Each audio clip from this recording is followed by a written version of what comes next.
Good day, everyone. Welcome to the very first episode of my Dork Cast.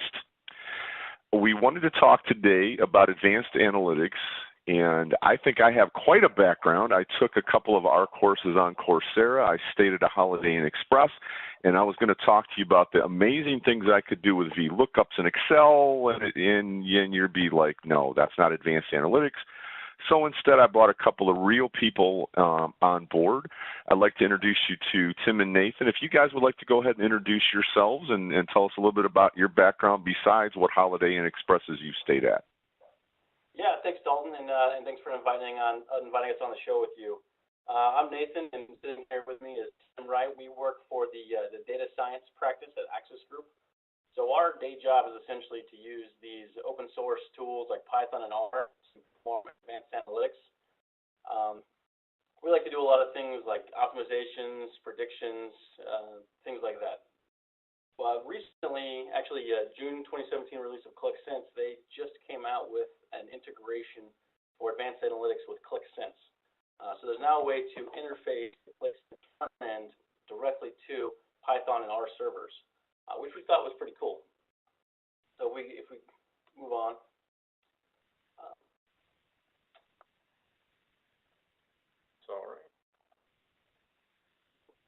So what we're looking at here is the integration between the Sense program, the server or the desktop version, and the custom functions from Python, R, C++, Java, whatever you want to do. It comes through gRPC, so you can pretty much use whatever language you want to. But the idea is that you can take data from the Qlik model, transfer it through the pipe to the open source engine of your choice, and then transfer the results back to Qlik after you perform some analysis.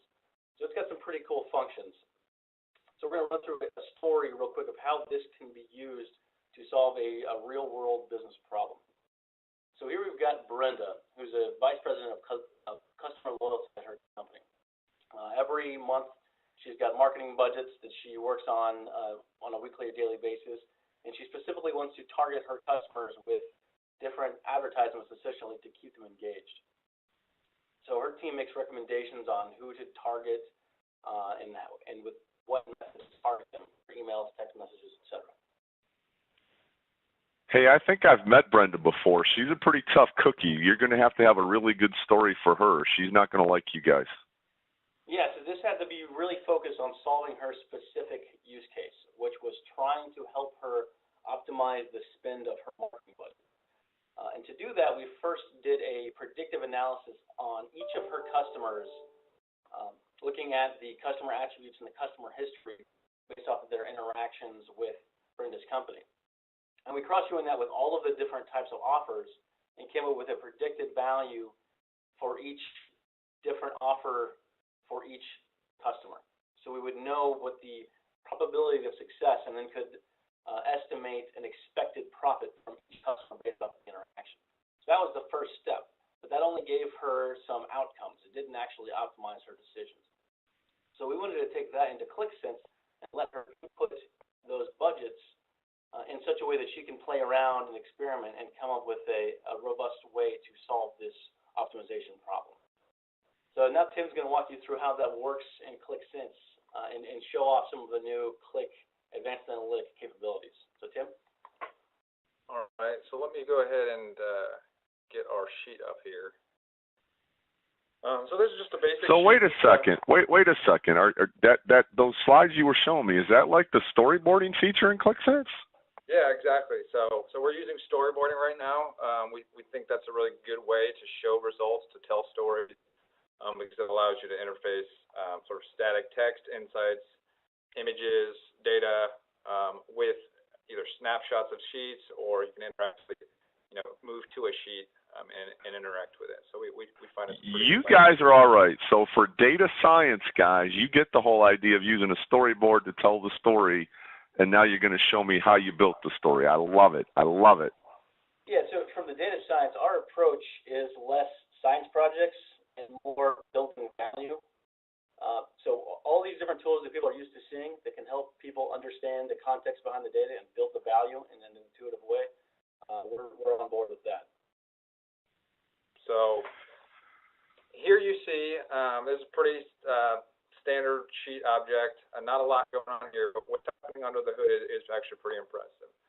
So here you can see you come to this sheet, and Brenda can go ahead and make her selections. So maybe she wants to optimize a particular budget for a region. So maybe she wants the East and South region, and maybe she's specifically looking at targeting a few industries that have maybe been underperforming.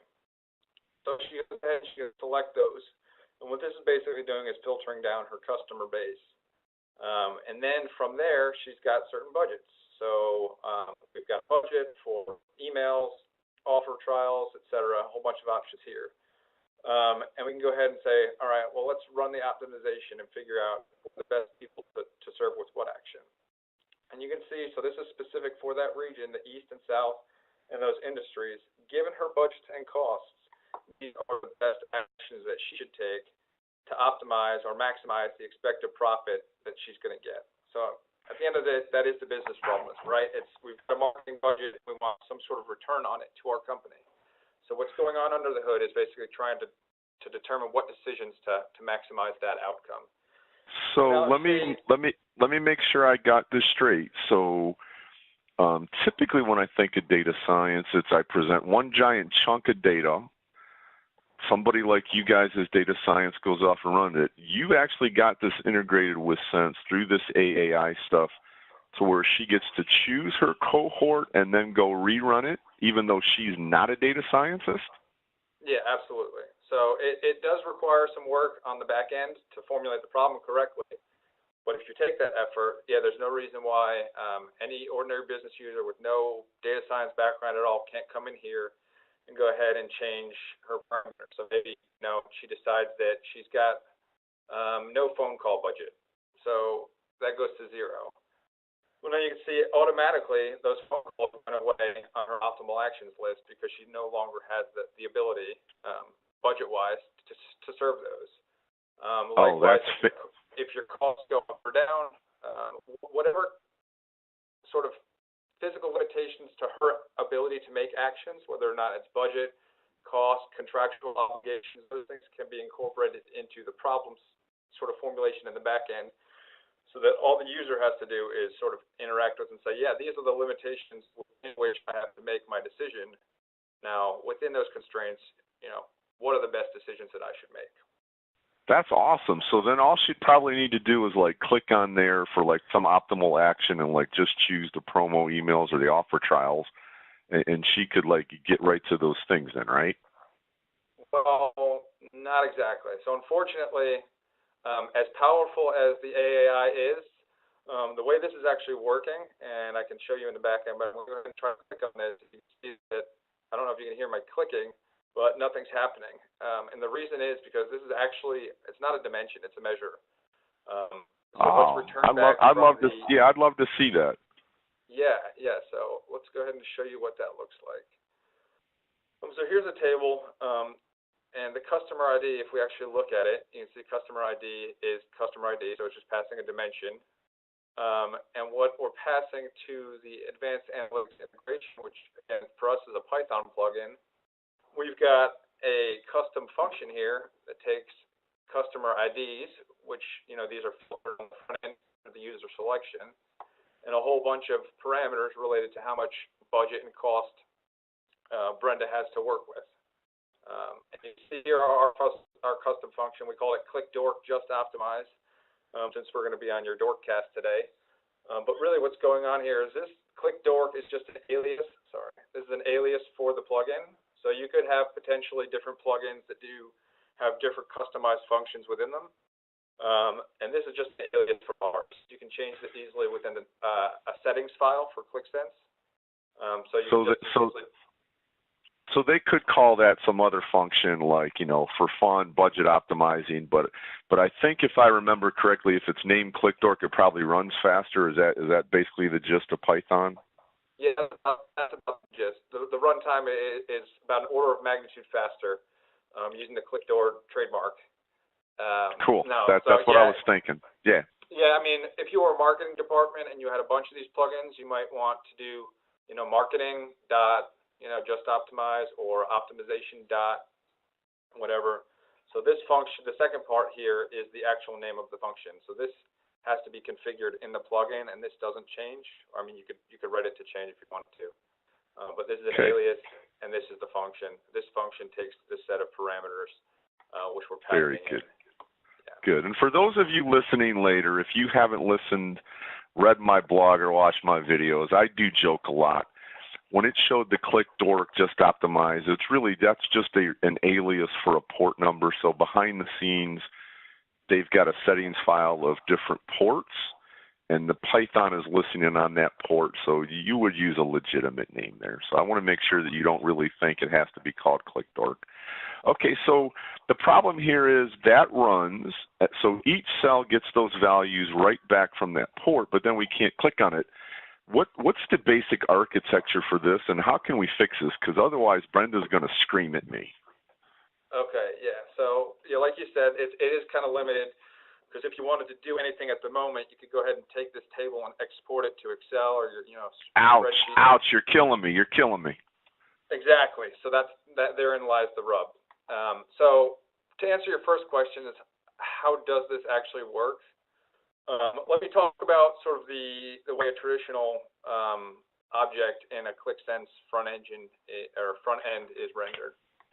So you have your objects. It could be a chart, it could be a table, and what it does is it requests a data hypercube from the Qlik engine. So it says, I need these dimensions and these measures. The Qlik engine will go ahead and calculate that stuff and give it back the data, so that it can render those on the front end. As you change your selections, request a new hypercube, it's recalculated, and it returns the data to the front end to be calculated. So that's sort of the way Qlik traditionally works out of the box. With these advanced analytics integration, that gets a little bit more complicated, but it's the same basic concept. Again, on the front end, you've got a chart or an object. This time, your chart object may have a custom function that you've defined. So we had Qlik Dork just optimized. What happens in the Qlik engine is it will calculate all of the measures that it can using native Qlik functions. So if there's sums and maxes and aggers, it'll return those values, or it'll calculate them. And if it sees a custom function that refers to a plugin, it'll go ahead and forward those on to the plugin. So in our scenario, it's forwarding on the just optimized with the data to Python. Python then takes that data, performs some calculations, and it returns the result to the Qlik engine. So what we saw, it returned an expected profit and an optimal action. So it returned those two things to the Qlik engine. The Qlik engine would then combine those with the hypercube measures that it was able to calculate. For us, there were none that were actually calculated by the Qlik engine, and that data is all returned to the hypercube so that it can be rendered in the front end. Very cool. That's how the integration that we just looked at functions. But as you noted, it's a little bit limited because you can't really interact with the result set once it's returned back. So with permission, we're going to go ahead and show you a slightly more advanced or enhanced version of that same dashboard. Let me go ahead and go to the sheet. And you'll see that there's a lot more information on this sheet. We got some bar charts, we've got some KPIs, but it's the same basic flow. You can select some customers, you can select some industries if you want, you can select, and you're seeing as I'm doing these things, the results are actually filtering. We've got budgets, so we'll go ahead and run optimization. The data has been reloaded into the data model. So you can see there's no budget for promo emails, no budget for offer trials, but now I can actually click on those things and filter the data by those results. So now the entire result set has become a part of your traditional Qlik experience where you're able to actually interact with those values. So the benefit is you can see who you targeted by region, you can see region by customer, by offer type, basically the traditional experience that you would have with Qlik, because now all of this stuff resides, all of this information resides in your data model. So if it's in the data model, how did you get it there? Because I would think the architecture would need to be a little bit different than what you just showed. Exactly, okay, so it does. And I'll go ahead and walk you through the difference. I love for it. those of you listening, don't become overwhelmed. There's a lot of steps. It's really not that different than what we just talked about. So we're going to break this into a two-step problem, as you can see on the storyboard sheet here. Step one is essentially identical to what we had just showed previously with the AAI architecture, the standard architecture, with two small caveats. The first is that the object on the front end that's passing the data is essentially a dummy object. So it's not a chart, it's not a table, it's some dummy object, a small button or a text object, and its primary role is to get the data from the Qlik data model to the Python backend. So it works the same way. It sends the data to the Qlik engine. Qlik interprets that there's a server-side function or an AI function somewhere in there, and it passes the data in the function to Python. And then this is one of the other big sort of differences between this architecture. At this point, Python performs the calculations, but instead of returning calculation results to the Qlik engine, it actually can write those out to disk. So that can be a text file, a CSV, it can connect directly to an ODBC, and it'll actually write the results to disk.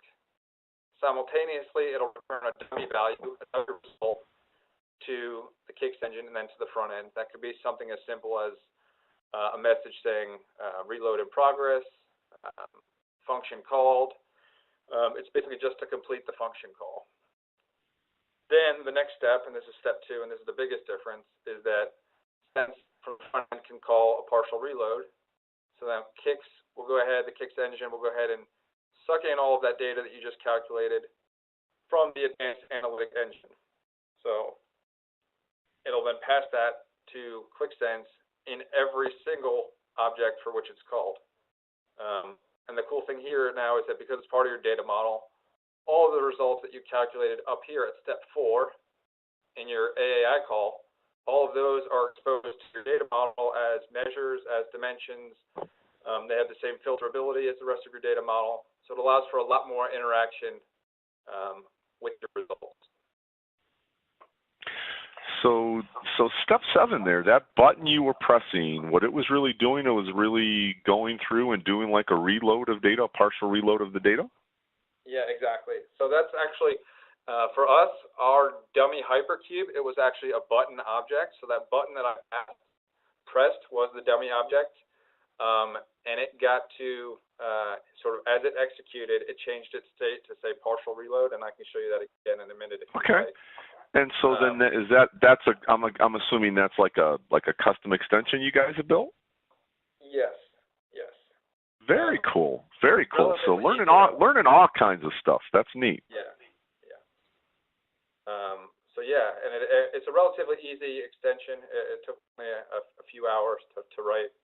And for us, it just enhances the functionality so much. And for Brenda, it makes her job so much easier.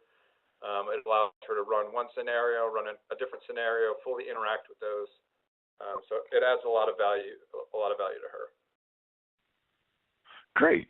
So as we look at this, that's perfect. Go ahead and move on. As we look at this, Brenda's got to be really ecstatic because she could consult to you guys. You guys write this Dork function for her, or whatever her team really wants to call it, and now she's free to kind of play with it as she goes. It looks like this slide is kind of talking through the story a little bit more.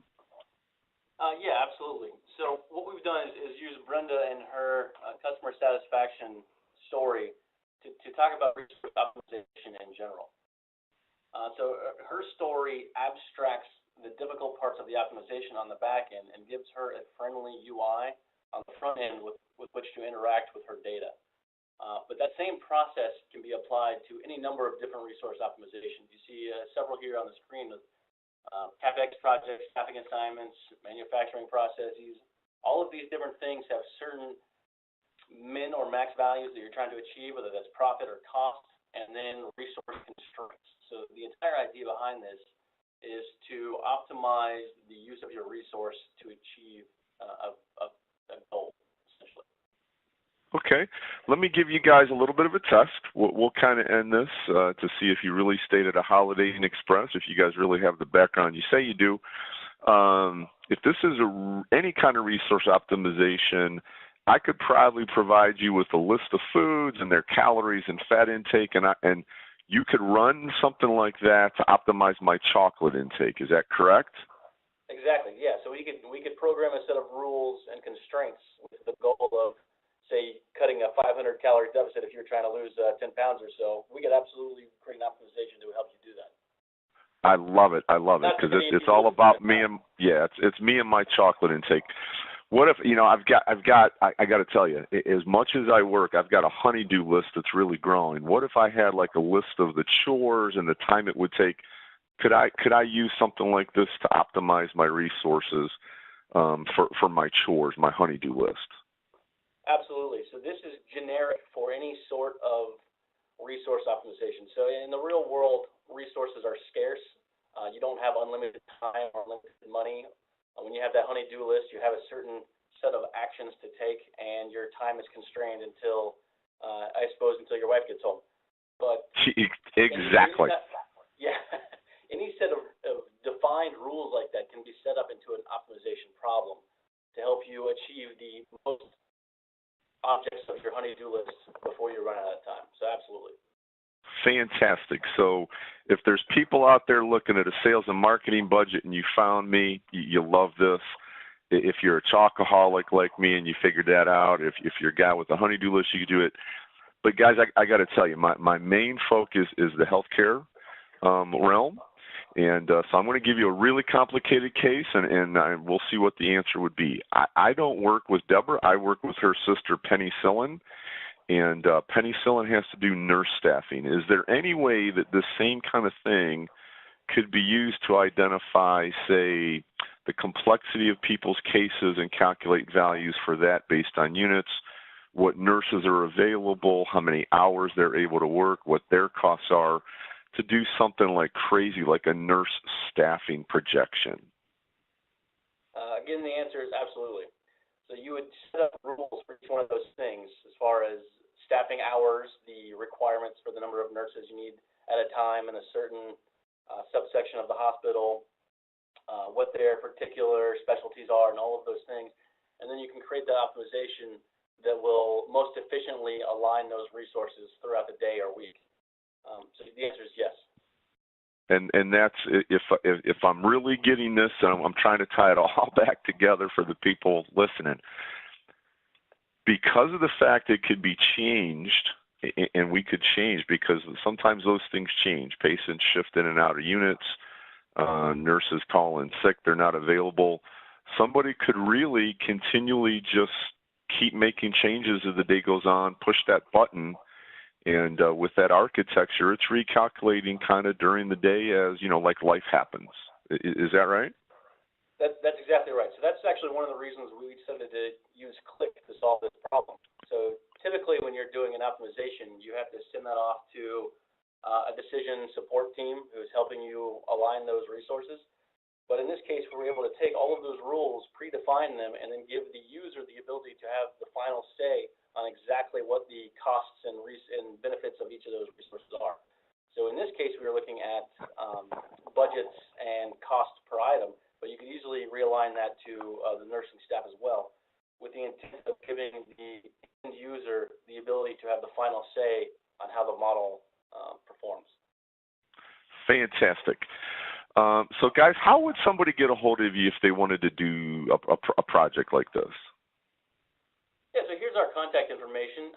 Feel free to reach out to us if you got any questions, if you're interested in learning exactly how we did some of this stuff. We'd love to talk to you about that. Or if you have some of your own stories to share, we'd love to be involved with the community in that way. So feel free to reach out to us with anything that you want to talk about in this regard. Thank you, Nathan. Thank you, Tim. For those of you watching, forget the Qlik Dork goofiness. The whole point of this, I appreciated these guys, especially being my first Dork Cast victims.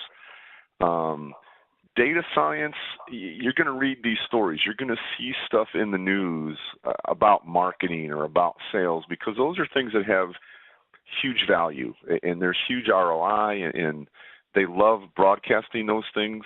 When you read them, realize it's not about marketing. It was about resource allocation. And the resources could have been silly things like food and calories. It could be time and chores. It could be staffing. So as you're seeing these data science things in the marketplace, don't assume that they're limited to the financial industry. These could be things implemented for anything. So guys, I appreciate your being on and helping get that point across. Appreciate your showing the flexibility of what the AAMI model is in terms of you can use it as an expression just like sum or count, but you can also pretty easily with the partial reload, you can then get that into the actual data model itself and consume that, which I think was a huge step for our server-side extensions. Being able to configure those ports and set multiple things up, you don't need a name like Qlik as your function name. It could be something a little more specific.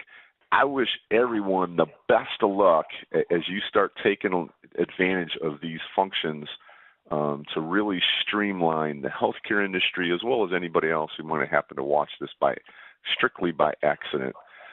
Guys, hope you have a great day, and I hope your emails get flooded with people begging to get something like this implemented. Have a great day, everyone.